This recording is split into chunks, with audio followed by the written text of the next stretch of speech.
पेड़ हमारे जीवन में बहुत ज्यादा वैल्यूएबल है, क्योंकि पेड़ है तो हम हैं। यदि पेड़ नहीं होगा तो हम में से कोई भी जिंदा नहीं रह सकता। लेकिन उससे पहले भी भगवान हमें एक मौका देते हैं जिंदा रहने का। पहले हमारे अंदर रोग आते हैं, फिर हम डॉक्टर के पास भागते हैं, ठीक है।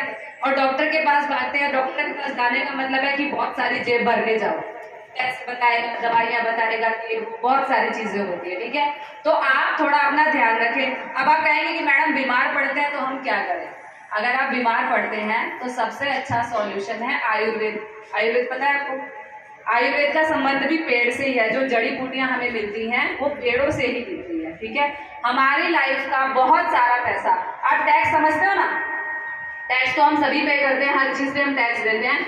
इवन जो हम आपके लिए नोटबुक लेके आए हैं, हमें कोई माफी नहीं है उसमें मैं खुद 12% का टैक्स पे करके वो नोटबुक खरीद के लाती हूँ। भारी भरकम, यानी कि 100 रुपए की चीज पे मुझे 12 रुपए टैक्स देना पड़ता है, तब हमें वो नोटबुक मिलती है, ठीक है। अब वो टैक्स का पैसा कहाँ जाता है? इंग्लिश दवाइयों को खरीदने में। इंग्लिश दवाई समझते हो? एलोपैथी बोलते हैं। क्या बोलते हैं? एक होता है आयुर्वेद, जो हमारे देश के ऋषि मुनियों ने पूरी दुनिया को दिया, उसे हम कहते हैं आयुर्वेद। लेकिन जो अंग्रेज हमारे देश में लेके आए दवाइयां, उसे कहते हैं एलोपैथी। अब एलोपैथी के नाम पे हमारे देश में बहुत बड़ी लूट चल रही है, हमारी अज्ञानता की वजह से। कोई हमारे घर में पैसे लेने नहीं आता, कोई लुटेरा हमसे लूटने नहीं आता, हम खुद जाकर डॉक्टर को पेमेंट करते हैं, ठीक है। तो आप इस बहुत बड़े खर्चे से बच सकते हो। हम टैक्स क्यों देते हैं? ताकि हमारे देश में सड़कें अच्छी हो, हॉस्पिटल बने, स्कूल बने, कॉलेज बने, जन सुविधाएं बनाई जा सके।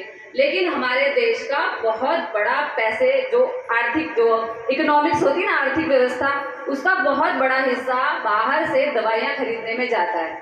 अब उस पैसे को हम सब मिलकर बचा सकते हैं।